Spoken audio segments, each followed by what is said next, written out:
Good morning. Today we'll be learning a very important topic, and that is subject and verb agreement. In other words, we'll be learning Concord today. A subject is a noun or a pronoun that tells us what the sentence is about, while the verb represents the action in the sentence. So, concord or grammatical concord simply means the agreement of subject and the verb in a sentence. If your subject and verb do not agree, your sentence will not sound right. Okay, so we're going to understand some basic rules of Concord. Rule number 1: the verb and the subject must agree in number. That means singular subject must go with singular verb, while plural subject must go with plural verbs. For example, he plays football. He is singular, plays with a singular verb as well. Number 2, they play football. They is plural and play is also plural verb. However, there is an exception to this rule with the pronoun I. The pronoun I and the pronoun you usually go with a plural verb. For example, I love you. You do not say I loves you. You say I love you. You do not say you is my sister. Even if the person is just one, you say you are my sister. So that's the exception to that rule. The second rule is that the number of the subject will not change due to the words or phrases in between the subject and the verb. What do I mean? For example, if I say one of the glasses is empty, now we have many glasses on the table, but I'm actually referring to one. So because I am referring to one, it has to go with a singular verb. One of the boys is here, not one of the boys are here, because I'm referring to just one. Number 2, the bouquet of red roses smells so nice. I'm referring to bouquet, which is the subject, and not the roses. Okay? Rule number 3, there are more rules, but these are just the basics. Subjects joined by and in a sentence use a plural verb, okay? And indicates that it is more than one. For example, Peter and Paul are coming home, okay? But in a case that you are using neither nor, either or, you use a singular verb. Neither John nor James is coming home.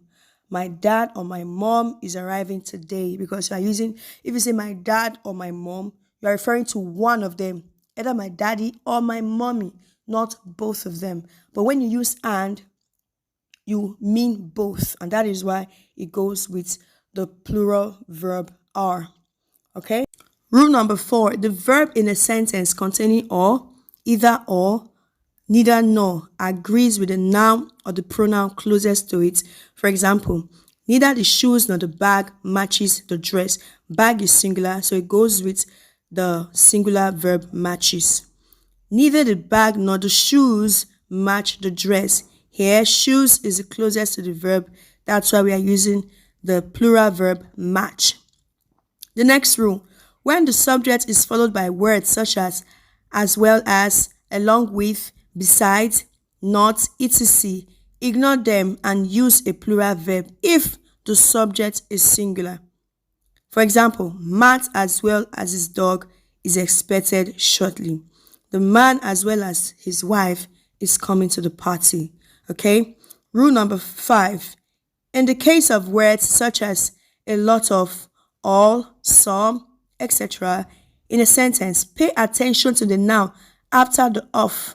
If the noun after of is singular, then use a singular verb.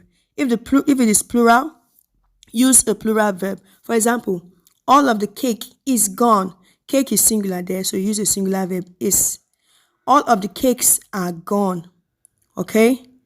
Some of the cake is gone.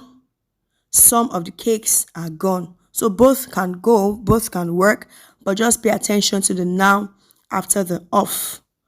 Rule number 6, in the case of collective nouns such as group, people, family, in a sentence, The verb can be singular or plural depending on their use in the sentence. So that means when you're talking about people, population, group, it can be singular or plural. It just depends.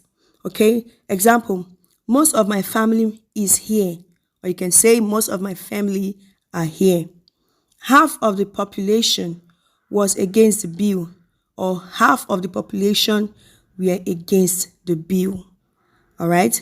So nouns such as mathematics, civics, news, they may be in the plural form because they have s.